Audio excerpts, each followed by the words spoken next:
Ya, iya, saya mau pergi. Terus shadaqallahu alazim, lo kemana? Besok, auzubillahi minasyaitonirrajim, ke masjid, ke pasar.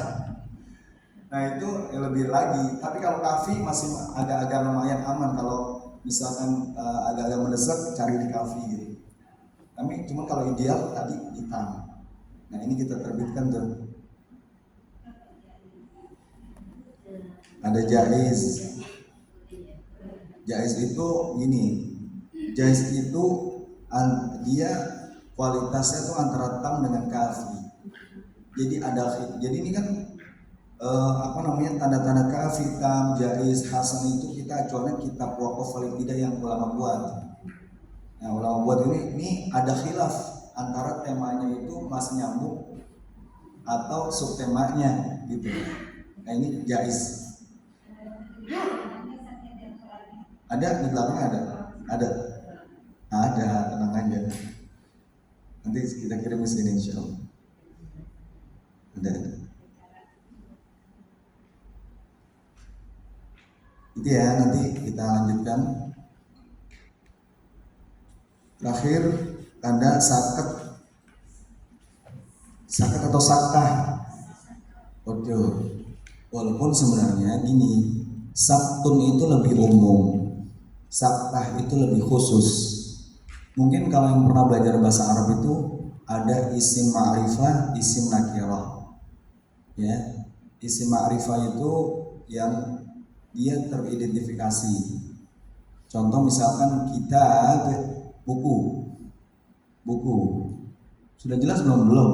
Buku apa aja bisa, buku geografi, buku sejarah, buku.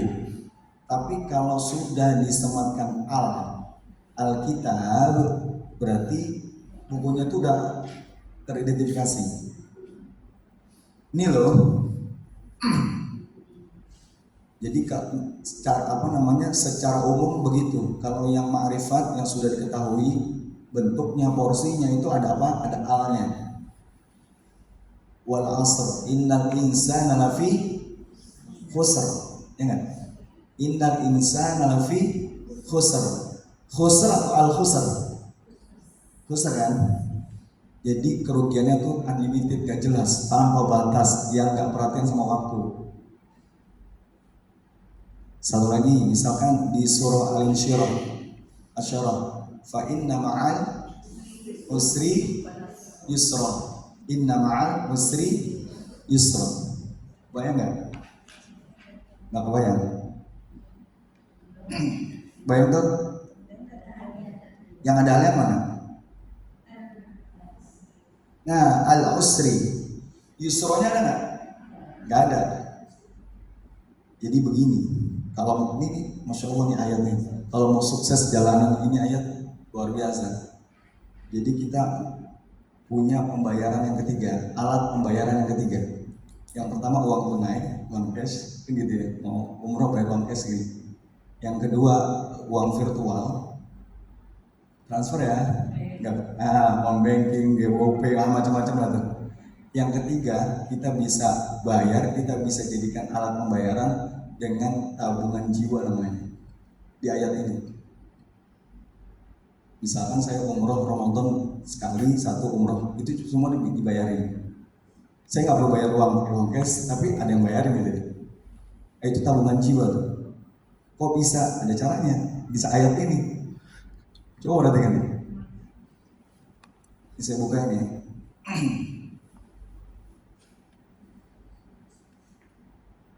Nih. Fa inna ma'al usri yusra. 2 kali berulang. Inna ma'al usri yusra. Yang teridentifikasi yang mana? Kesusahannya apa kemudahannya? Kesusahannya kan? Benar nggak?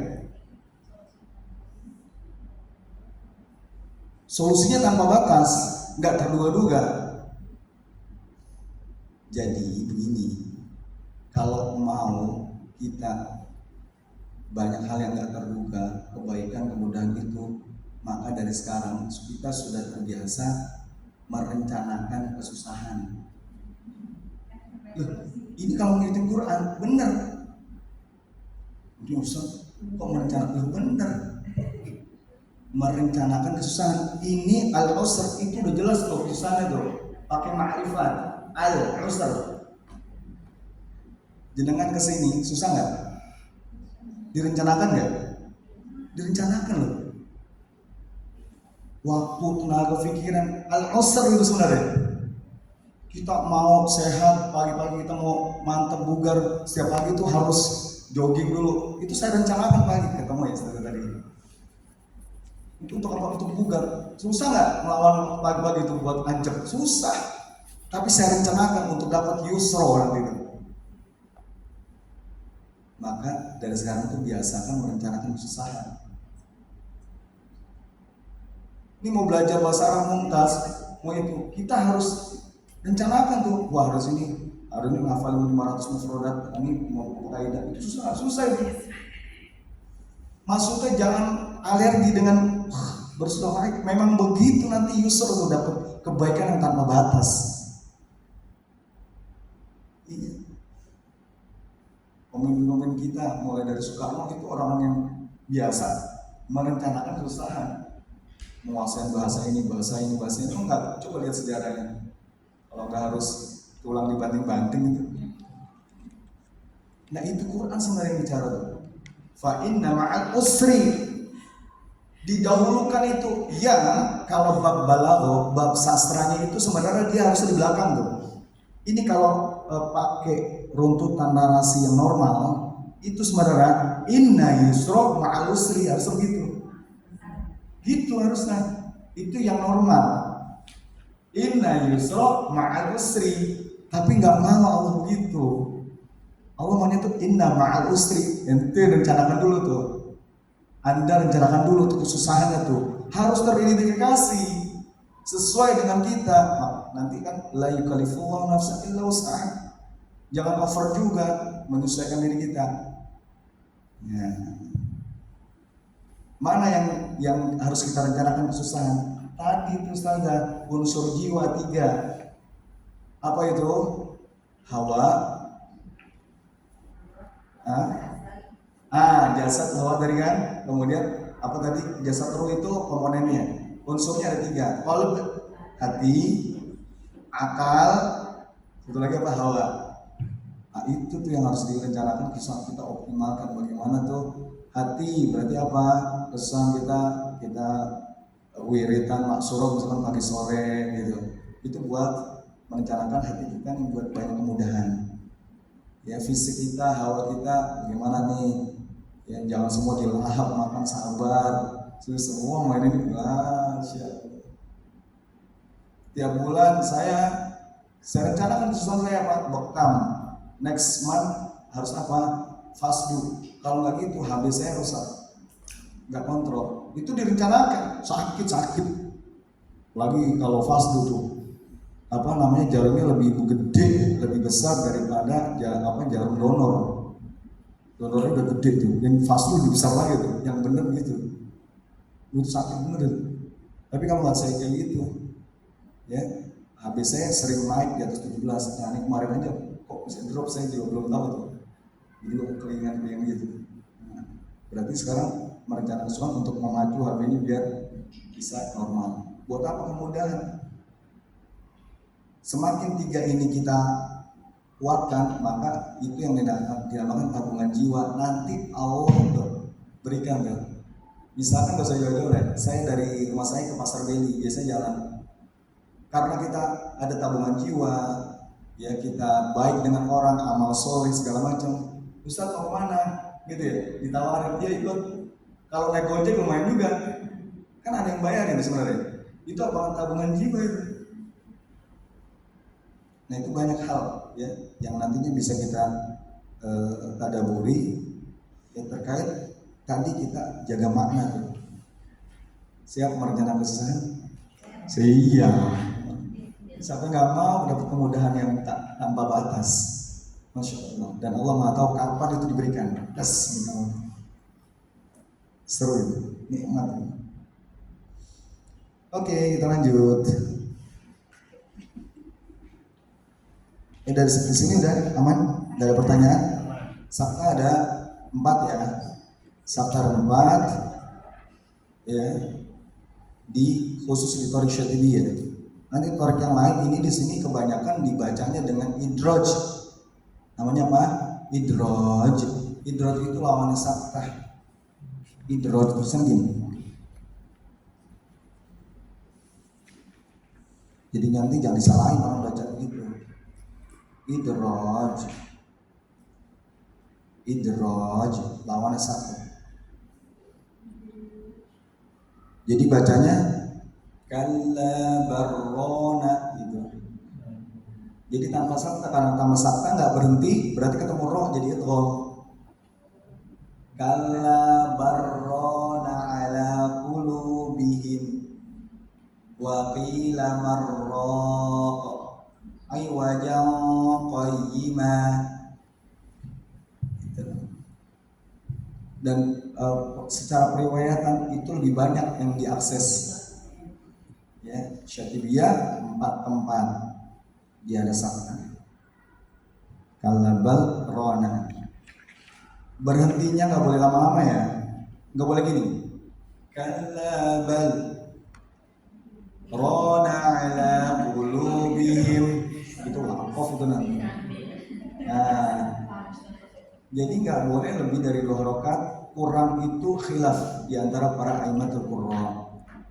Jadi nggak boleh kurang dari nggak boleh lebih dari 2 rakaat. Presisinya itu ada ikhtilaf. Maka begini, kallabal rona cukup, kallabal rona segitu aja cukup. Ya.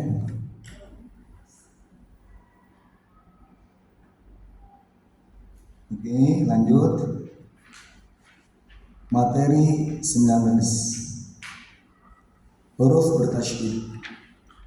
Nah, ini kita nandai nanti, hati-hati paketan huruf bertasydid mana, waya, satu lagi apa? Guna qalqalah. Guna qalqalah. Nah, ya, ketika mim dengan nun bertasydid sudah lewat ya, dengung ya enggak? Dengung. Kemudian nanti ketemu waw dengan ya bertasydid. Nah, kemarin tuh kuwah yang sezaika ya. Kuwah. Nah, gitu. Gak apa-apa sementara pakai kuwah. Iya, expression enggak apa-apa. Itu di tadaburi kuwah. Oke. Maka kita bedakan ketika mil kuwatiu, nah tiu itu jangan tiu, nggak perlu ditekan, biasa aja tiu wala nasir. Sama di sini iyakun, tidak nggak usah ditekan, iyakun ghaniya, itu baru tuh ya tasydid ghaniya, bukan ghaniya tapi ghaniya. Nah, gitu ya. Kemudian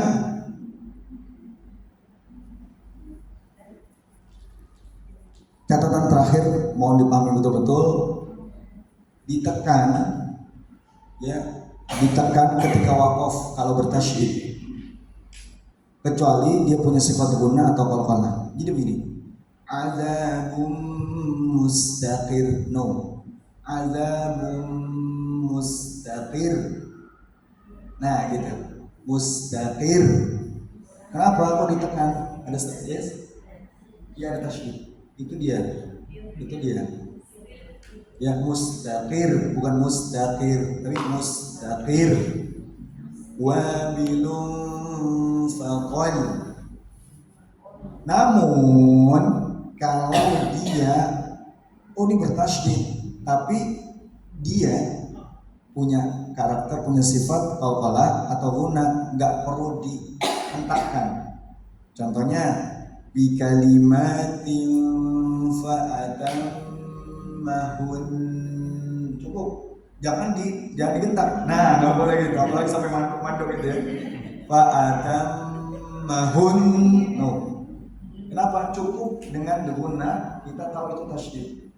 Fa'atammahun, cukup. Lahabin watab, lahabin watab, watab, jangan watab, watab, mengalir aja. Juga jangan watab, no, watab, udah mengalir aja. Oke? Dah. Sampai di sini ada yang mau ditanyakan? Aman? Lanjut.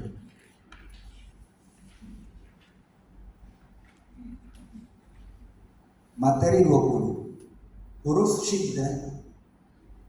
Huruf syiddah itu huruf qalqalah ditambah dengan atika aja tuh. Huruf syiddah. Baju di toko Atika. Apa kan? Baju di toko Atika. Ya, karakternya itu sangat terasa ketika dia bertasydid. Ya,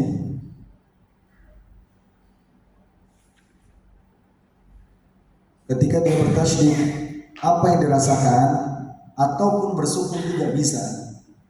Ya, tinggal yang qalqalah itu jangan dikalkulakan coba ya. Kita coba yang tasydid dulu.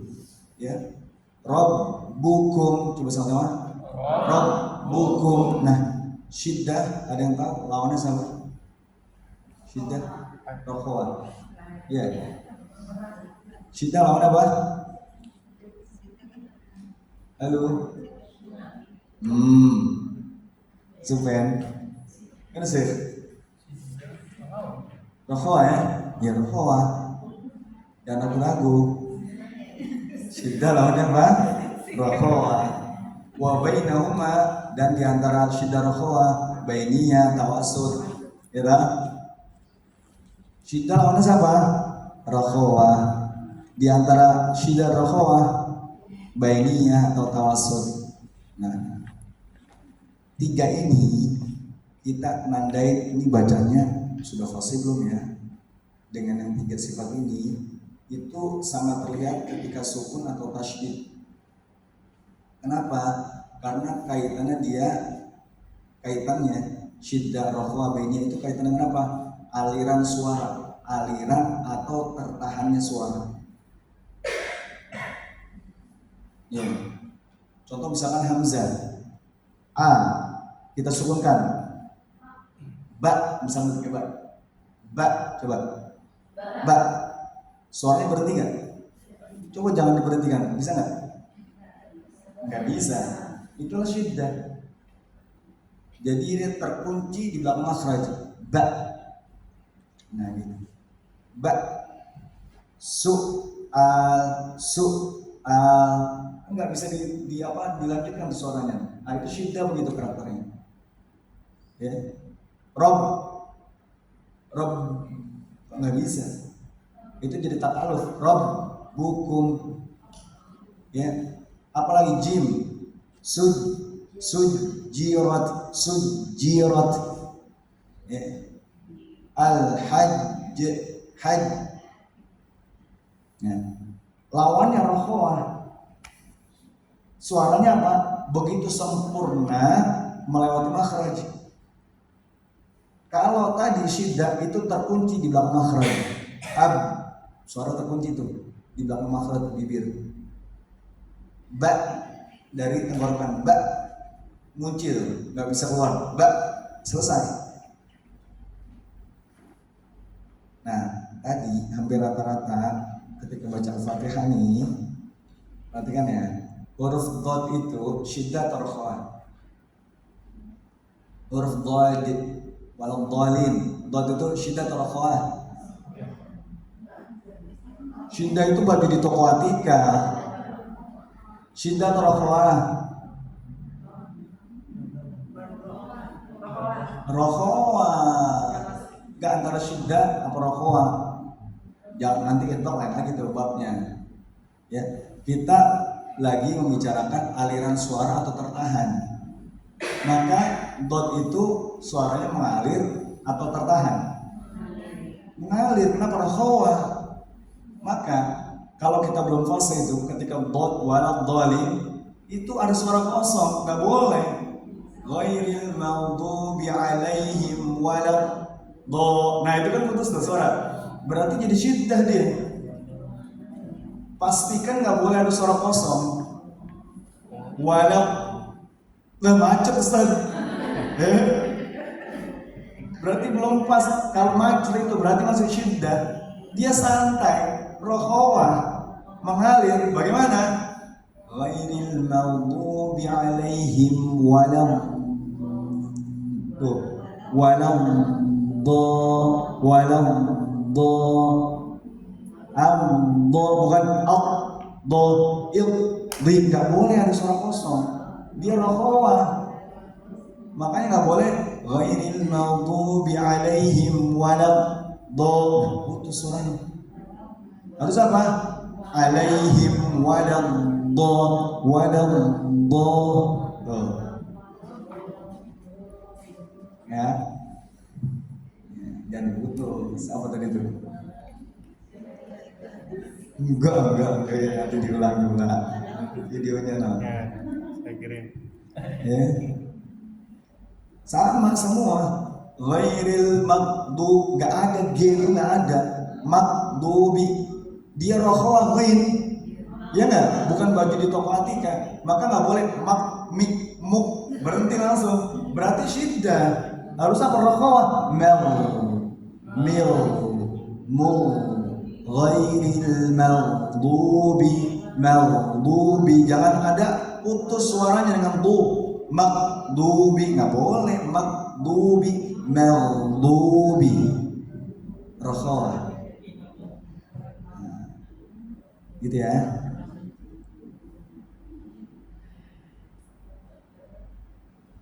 Ya. Syiddah. Oke, gampang, nanti tinggal dilatih. Cuma kita pastikan aja tahu diksi apa tadi, syiddah apa ya maksudnya. Oh, dia suaranya tertahan tuh. Munci tak nggak bisa. Kapan? Ketika sukun atau tasydid itu terasa tuh. Apalagi tasydid. Rob bakum, ba berhenti, bak ya, bak. Nah gitu. Fi tadlil nggak boleh. Fi tadlil apa? Fi tadlil. Nah itu mengalir suaranya. Makanya dilonggarkan, jangan terlalu ditekan, nanti jadi macet. Fi tadlil, tam. Santai aja tadlil. Itu aja gampang banget kan? Masya Allah. Ya, iya benar, harus ditata lidahnya tuh. Ya, sering-sering dipijit. Loh, itulah yang dikatakan Imam Jazari sih. Wa laisa bainahu wa baina tarkihi illa riyadhatun ri'im bi fakkihi. Gak ada bedanya jenengan datang ke sini belajar tajwid dengan orang yang gak belajar ke sini. Wa laisa bainahu wa baina tarkihi, yang meninggalkan tajwid nggak ngaji di sini podo wae, illa kecuali riyadhah. Riyadhah tahu olahraga, main futsal. Saya tanya Satyum, ada yang main badminton nggak malam jadwal? Oh nggak tahu saya. Wah saya udah siap pada nanti bulan depan aja, tahun depan ya.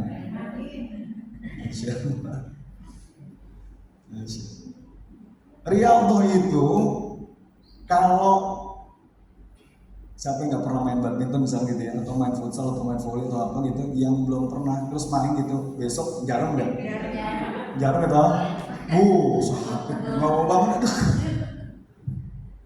Sama ngaji itu gitu, kalau cuma sebulan kali baru ngaji, besok ngaji dapatnya cuma sebulan, ngomong nggak bisa.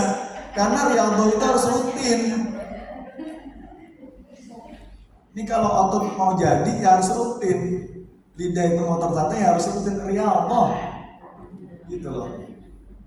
Riyadhah yang terbaik itu kalau ngajinya itu pelan-pelan. Maksudnya bukan pelan suaranya, temponya tuh pelan. Jangan buru-buru, disempurnakan. A'udzu billahi. Iramanya ntar dulu deh, sabar. A'udzu billahi. Lagi dulu lah. Sabar.